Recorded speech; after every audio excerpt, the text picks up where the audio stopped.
It was a quiet morning when the convoy arrived at the camp, but for the women inside, the silence only deepened their dread. The sun barely peeked through the dense canopy of trees surrounding the camp, casting the world in a gloomy, oppressive light. The dirt paths were quiet, too quiet, and every rustle of leaves seemed to heighten the tension. For them, silence was always a warning. Silence meant that something was about to happen, something terrible. The air hung heavy with the smell of sweat, damp earth, and the metallic scent of fear. The women had learned long ago that a pause in the chaos often preceded the worst kinds of violence. Kim Sun-hee sat in the corner of her small, windowless cell, her body stiff from years of physical and emotional abuse. She had been here for what felt like an eternity, her mind fragmented by the constant brutality. The camp had become her entire world, its walls, the guards, and the ever-present fear the only reality she could cling to. She had been taken when she was just 17, lured by promises of work in Japan that turned out to be nothing but a lie. The journey from her village had been swift, a blur of shackles and chains, but the reality of what awaited her was far worse than she could have imagined. Forced into the system of sexual slavery known as the comfort stations, her life was no longer her own. The daily routine was the same, and it was cruel in its predictability. Each day she would be dragged from her cell, shoved into a small room with a cot, and forced to endure whatever the soldiers wanted. There was no escape, no respite, only the sickening rhythm of violence that repeated over and over. Some days were worse than others, but none were easy. The guards were relentless, and the soldiers, who came in one after the other, treated her like an object.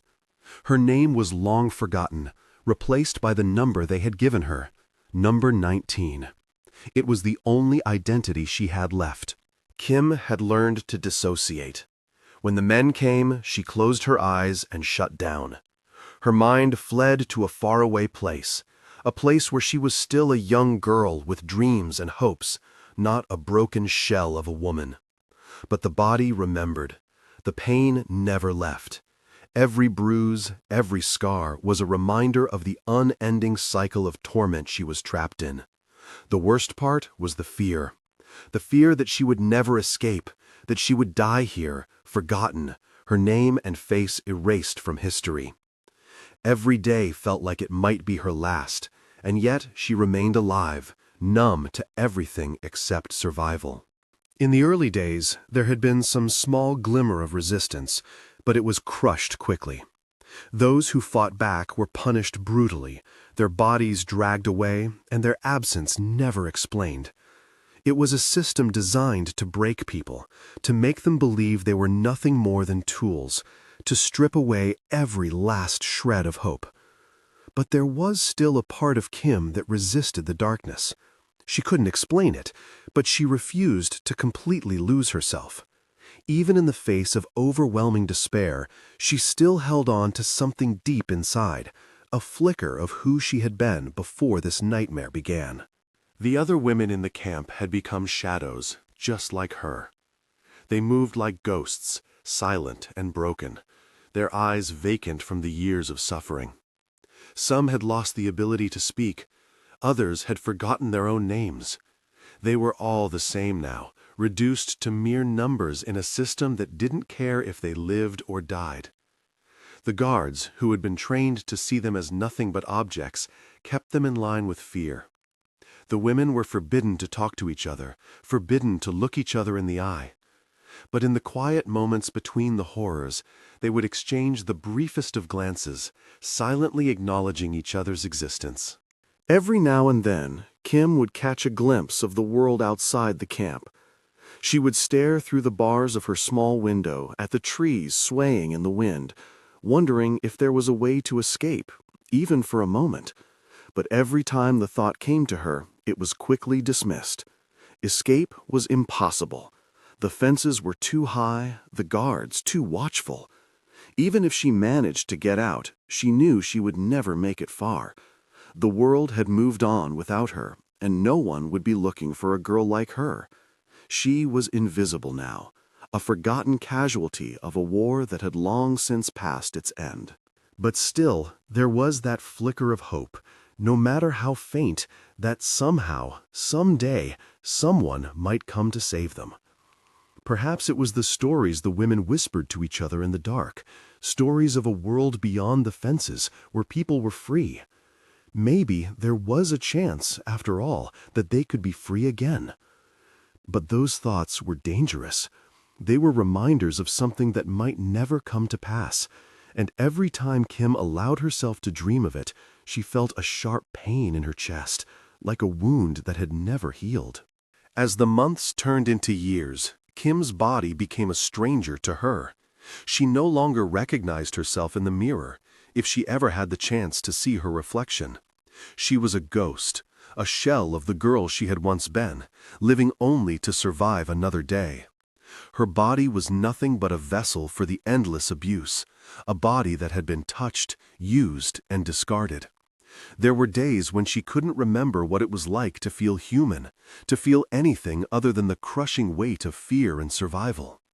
But there were also moments, fleeting moments, when the memory of her old life would surface like a spark in the dark. In those moments, she would remember what it was like to laugh, to dance, to be a girl with dreams and possibilities.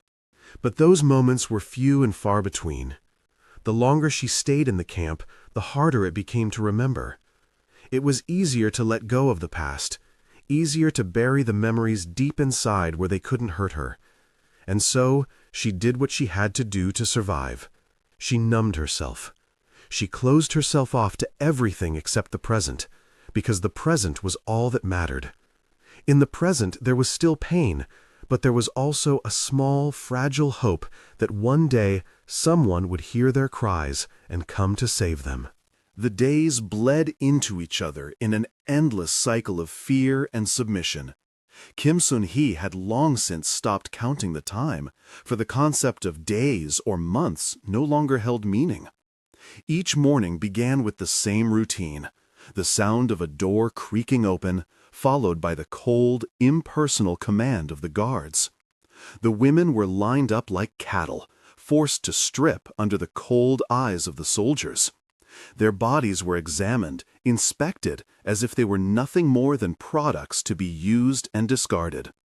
Any sign of resistance was met with harsh punishment, beatings, threats, and isolation. The soldiers, who came and went in shifts, treated them with a coldness that made their humanity seem irrelevant. Some were indifferent, others cruel, and a few even apologized under their breath, but none of them ever stopped. Kim's body was no longer hers. It was just a shell, a vessel that had long since stopped feeling. The pain, the bruises, and the constant humiliation had become so normal that she hardly noticed anymore. Her soul, too, had become numb. She existed not as a person, but as an object, a function to be performed until it was no longer needed.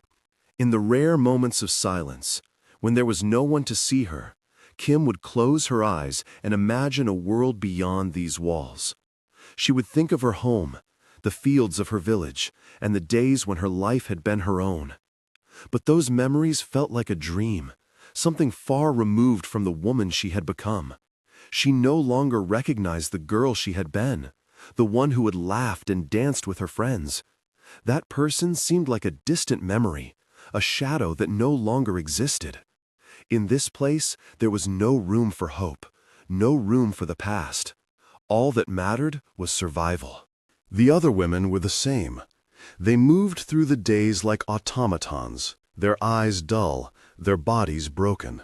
Some had been here longer than Kim, and they had become like ghosts. Their identities had been stripped away along with their dignity. They had forgotten their names, their families, and their hopes. They spoke in whispers, barely audible, sharing stories of a time when they had been free. But even those stories were fading, like old photographs that had been left out in the sun too long. The more time passed, the less they remembered. The more time passed, the more they became a part of this place, another cog in the machine. For Kim, the hardest part was the isolation. There were no conversations to be had, no comfort to be found in the presence of the other women. They were too afraid to speak, too afraid to show any emotion. If they did, they risked drawing the attention of the guards, who were quick to punish any sign of defiance.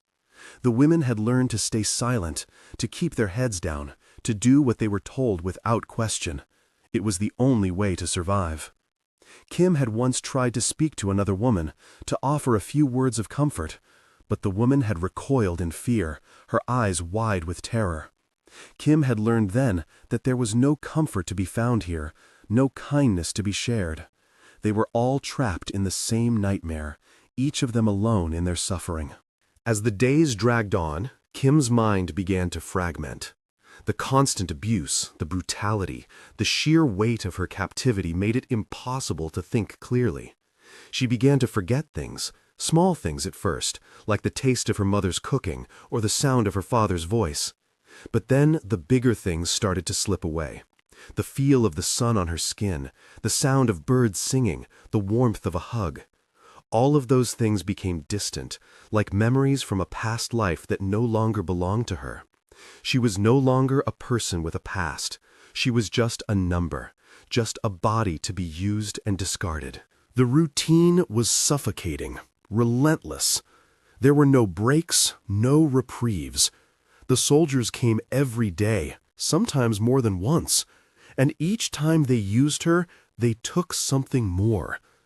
Each day, she lost a little bit of herself. Her body became a battlefield, marked by the soldiers' hands, bruised and battered. But it wasn't just her body that was scarred. Her mind was breaking too. There were days when she couldn't remember who she was anymore. Days when she couldn't remember what it felt like to be human. She had been reduced to a machine, a tool that had no purpose other than to survive. But even in the darkest moments, there was still a flicker of something inside her, something that refused to die. It wasn't hope, exactly, but something like it. It was a tiny spark buried deep within her that refused to go out. It wasn't a belief that things would get better, it was just a refusal to let go completely. She didn't know why she still clung to that small piece of herself, why she still fought to hold on to the memory of who she had been, but she did, and that was all that kept her from breaking completely. In the stillness of the nights, when the camp was quiet and the guards had left, Kim would close her eyes and listen to the sounds of the other women. Some of them would cry silently in the dark, their sobs muffled by the walls. Others would whisper to themselves, trying to remember their names, their families, anything to hold on to. But for Kim, the silence was deafening. It was the silence of hopelessness, the silence of a soul that had been crushed under the weight of too much pain. It was the silence that told her she had no future, no escape, no chance of ever being free again. And yet, despite it all, she kept going. She had no choice. Months passed, each one dragging Kim deeper into the abyss of her new life. The camp had become a cold, mechanical place, a place where everything was stripped of humanity. The guards' eyes were like empty voids, devoid of compassion.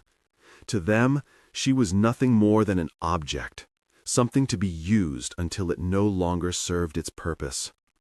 They came and went, indifferent to her suffering, as though they had become numb to the violence they inflicted. Kim could feel herself slipping further away from the girl she used to be. The world outside herself felt distant and unreachable, a memory fading into the fog of her mind. She had stopped fighting the despair. At first, there had been moments of resistance, angry thoughts, defiant whispers, but slowly, the desire to resist had burned out, replaced by a hollow sense of acceptance. She no longer begged for mercy or cried out in pain. She had learned that neither would change anything. The soldiers didn't care about her tears, her pain, or her pleas. They had all the power, and she was nothing more than a powerless figure in their hands. So she stopped fighting. She stopped resisting. And in doing so, she lost a part of herself. Perhaps the most important part. The routines were mind-numbing. She would wake up to the sound of doors slamming open, signaling the start of another day. The guards would march in, commanding her and the others to rise, to move, to serve. They would line them up like cattle, inspecting them with disinterest. Their eyes would flick over her body, not seeing her, just scanning her for any sign of rebellion. If she flinched, if she showed even the smallest sign of resistance, she would be punished. Sometimes the punishment was physical, a blow to the head or a hard shove that sent her sprawling to the floor.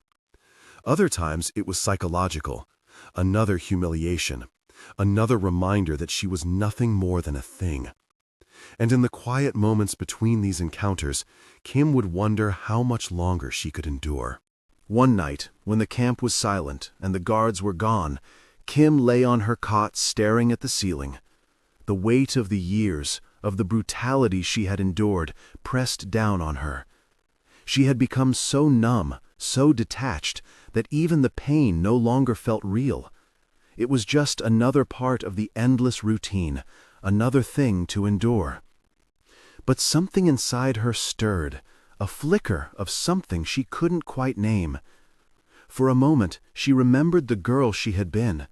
She remembered the feeling of laughter, of joy, of being loved. It was so far away now, so distant, that it almost felt like a dream. But it had been real once. She had been real once. The memories were fading, slipping through her fingers like sand. She had stopped thinking about her family, about her home.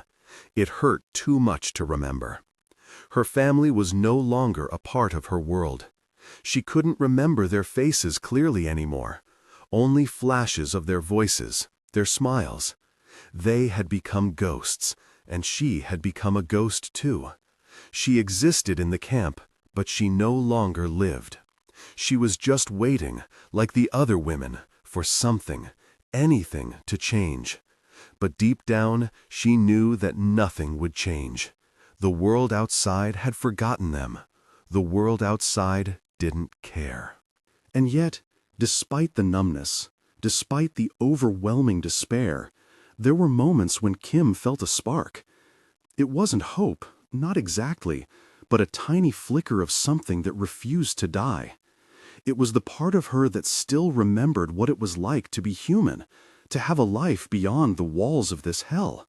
It was a part of her that had survived everything the camp had thrown at her. She had been stripped of so much, but not everything. There was still a part of her that longed for freedom, that longed for a life outside this place. She didn't know if it was possible to have that life again, but the thought kept her going, kept her from completely breaking. The hardest part was the silence. The women around her were too afraid to speak, too afraid to even look each other in the eye. They had been conditioned to believe that any display of emotion would lead to punishment, so they remained silent, even in the darkest moments. It was a silence that spoke volumes, a silence that was louder than any scream. Kim had once tried to speak to another woman, to offer some kind of comfort, but the woman had pulled away, her face filled with terror. The fear was contagious. It was a constant presence in the camp, something that couldn't be escaped. But despite the silence, despite the fear, there were small acts of rebellion, small acts of defiance.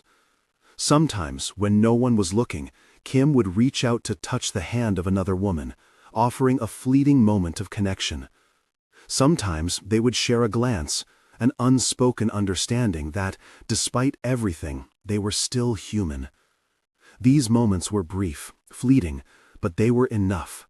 They reminded Kim that there was still something left in her, something worth fighting for. And so, day after day, she endured. She endured because there was nothing else to do. She had learned to suppress her emotions, to bury them deep inside where they couldn't hurt her. She had learned to survive, not live, but survive.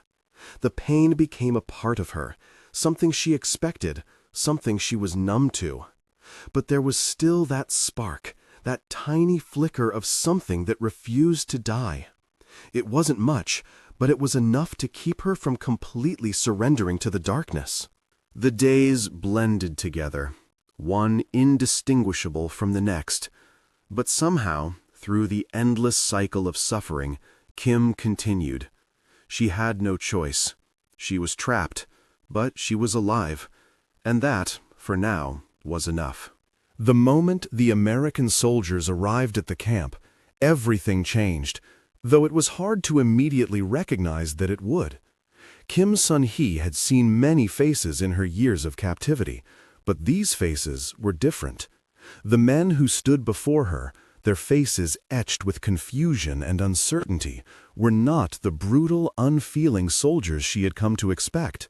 They did not carry the same kind of menace in their eyes. They were not here to take, to destroy, or to hurt. They were simply there, standing in the ruins of the camp, unsure of what they had stumbled upon. At first, the women inside the camp did not know how to react. They had been conditioned to fear every soldier, every officer, every man who entered their world. Their bodies were like vessels of trauma, instinctively cringing at the sight of men in uniform. When one of the soldiers approached them, slowly, cautiously, with something in his hand, something unfamiliar, fear swelled in their chests. Kim watched him move closer, her heart thumping in her throat. His uniform was different from the Japanese ones. His helmet, his boots, everything about him screamed unfamiliarity. And yet, it wasn't the uniform that struck Kim. It was the softness in his eyes, the hesitation in his movements. There was no anger, no violence in him. It was something she had never seen in a man before. "Ma'am?" he said, his voice hesitant, unsure. The word echoed in her mind like a foreign sound. Ma'am. She hadn't been called that in years. She didn't know how to respond, but instinctively she flinched. She braced herself for the violence that usually followed such words. Instead, the soldier's hands remained empty, his posture non-threatening. Slowly, he dropped something onto the ground, a small canteen of water. His fingers hovered over it for a moment, then he took a step back. Another soldier did the same, placing a blanket down on the dirt floor. There was no command, no demand, just silence and the quiet, uncertain gesture of giving. Kim Sun-hee's eyes lingered on the canteen. It was a small thing, simple, but it was everything. For years, she had been denied the most basic human needs: water, food, sleep. And now, there it was, sitting in front of her like an offering, something given without expectation. She couldn't bring herself to move at first. She didn't trust it. She didn't trust them. In the depths of her despair, she had come to believe that nothing could come without a price. Her mind was so trained to expect harm that this act of kindness felt like a trick. But it wasn't. She could hear her heart racing, her breath shallow. She could feel the other women watching, waiting to see what would happen next. It took nearly an hour before one of the other women, braver or more desperate than Kim, crawled towards the canteen. Her hands shook as she reached for it, and there was a sharpness to her movements, like she was afraid it would disappear if she hesitated for too long. Kim watched in silence as the woman lifted the canteen to her lips and drank, the relief in her eyes so visible it nearly made Kim's own heart ache. This woman, she had taken the water. She had accepted it, without fear, without hesitation. And for the first time in years, Kim felt something stir deep inside her chest. Was it hope? She couldn't be sure, but it was something. It was a crack in the wall she had built around her heart. When the water was finished, the woman crawled back to her corner, her movements still cautious, but there was something different about her now. She wasn't completely broken anymore. It was as though a small part of her had returned to life, if only for a moment. Kim had seen her, the same woman who just hours before had been trembling, too afraid to even look at the soldiers. And now she was breathing, moving, her body no longer a mere shell of survival. Kim felt a strange yearning in her own chest, something she had almost forgotten was possible. Could it be that they had truly been given a chance? Over the next few days, more women took the water, some hesitantly, some with more confidence than before. The soldiers continued to offer small gestures, cans of food, blankets, water. Each time there was no demand, no expectation in return. They simply left the items, walked away, and gave the women the space to choose. The women were still too frightened to speak to them, still too afraid to even make eye contact, but they were beginning to trust in these simple acts. Kim Sun-hee watched it all unfold, her mind fighting to make sense of it. Could this be real? Could someone truly offer something without expecting to take? But it wasn't just the physical care that was different. It was the way the soldiers treated them. There was no cruelty in their voices, no anger in their eyes. When they approached, they did so slowly, with hesitation, as though they feared scaring the women away. It was a stark contrast to the harshness Kim had grown used to. She couldn't remember the last time anyone had spoken to her without anger, without demanding something from her. The softness in the soldiers' tone, their careful movements, was foreign to her. It was like they were treating her as if she were still a person. Still, trust didn't come easily. It wasn't something that could be rebuilt overnight. The women remained wary, each of them bound by years of abuse, by their own instincts for survival. Kim couldn't allow herself to fully believe that this was real, not yet.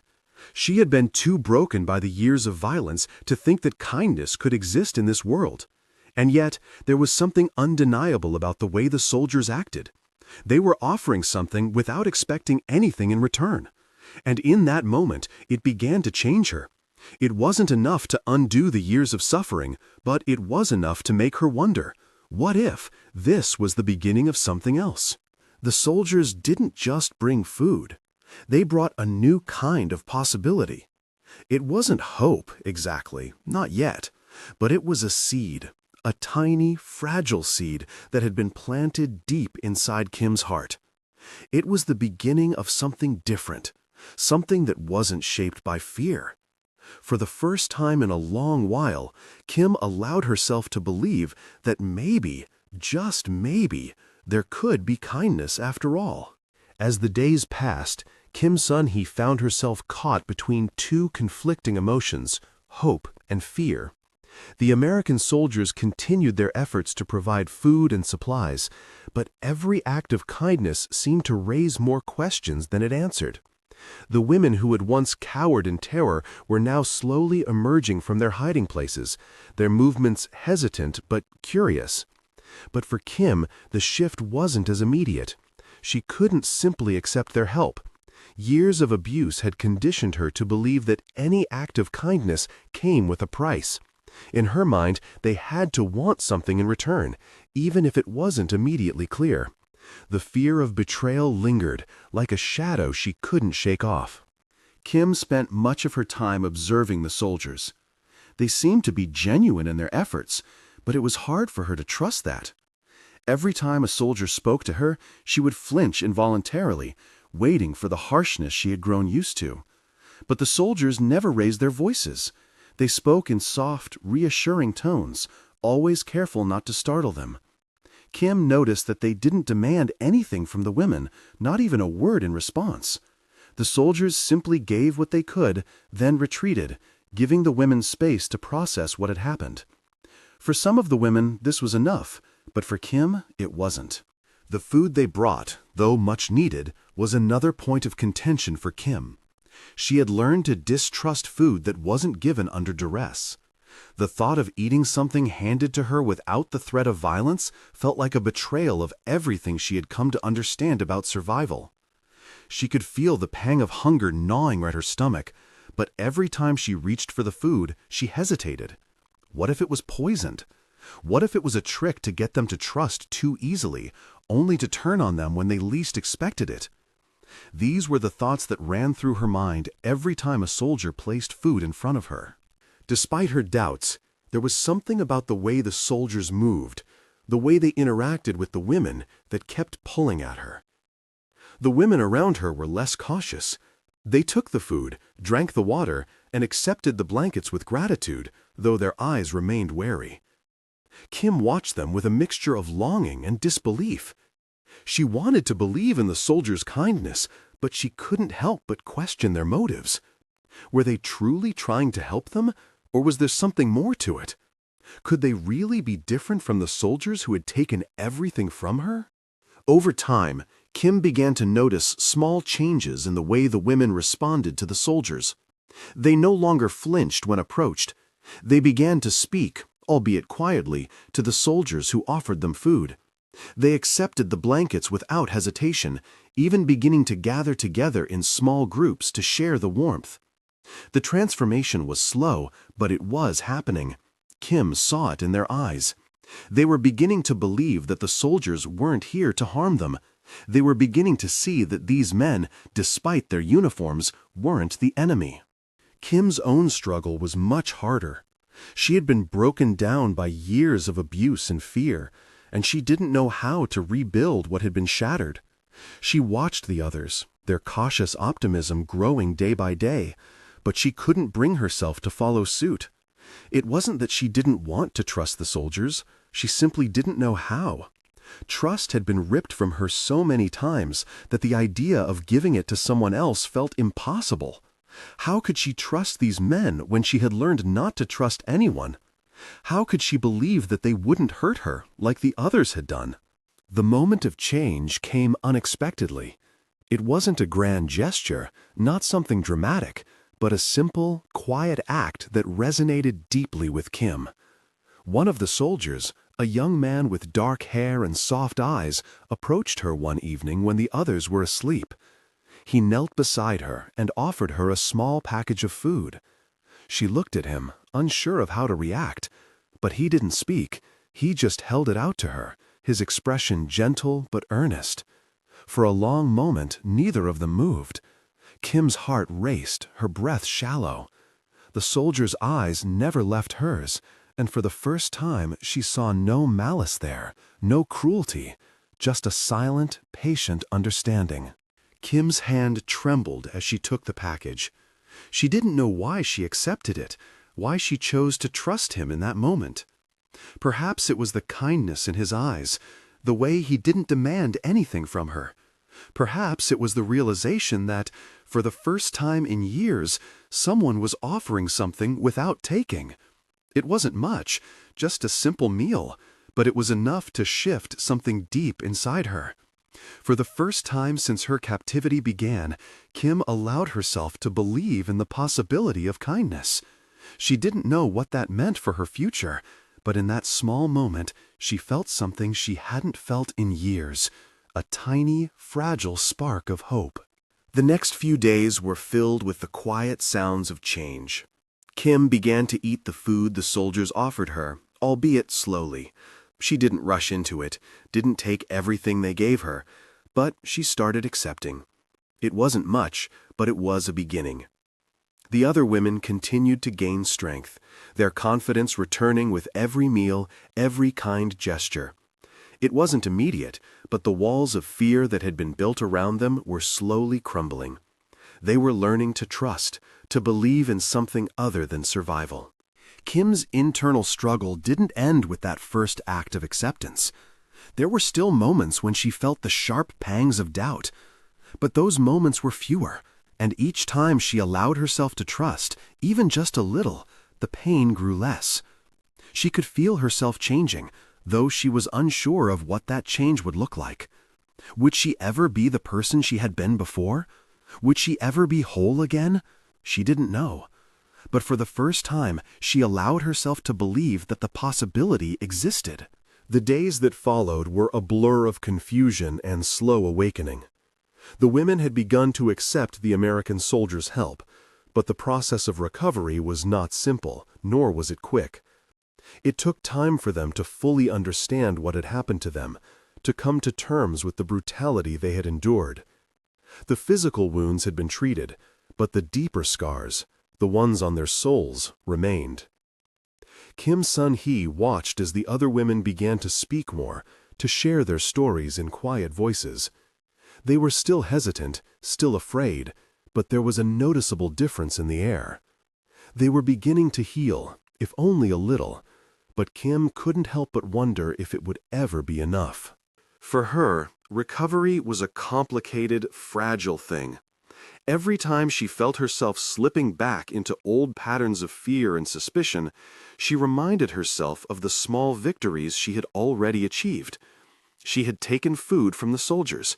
She had accepted their help without the gnawing suspicion that it was a trick. But accepting help was different from believing in it. She still couldn't shake the belief that kindness was something that could be taken away at any moment. She had learned that lesson the hard way.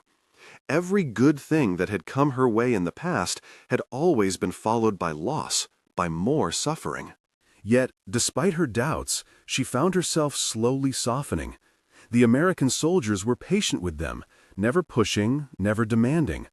They continued to offer food, water, and blankets, but they also offered something else, something even harder for Kim to accept. They offered respect. The soldiers treated them like people, not like objects. They spoke to them, acknowledged their presence, and sometimes even smiled. It was a strange feeling for Kim to be seen as a person again, not a tool or a number. It was uncomfortable, even unsettling, but it was also something she couldn't ignore.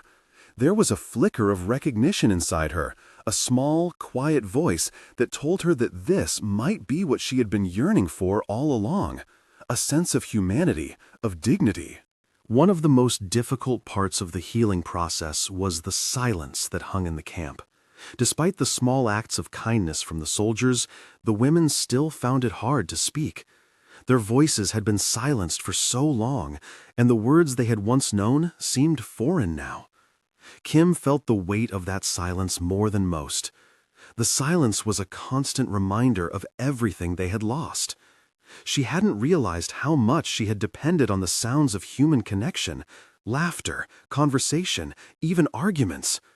Now, those sounds felt like echoes from a different life.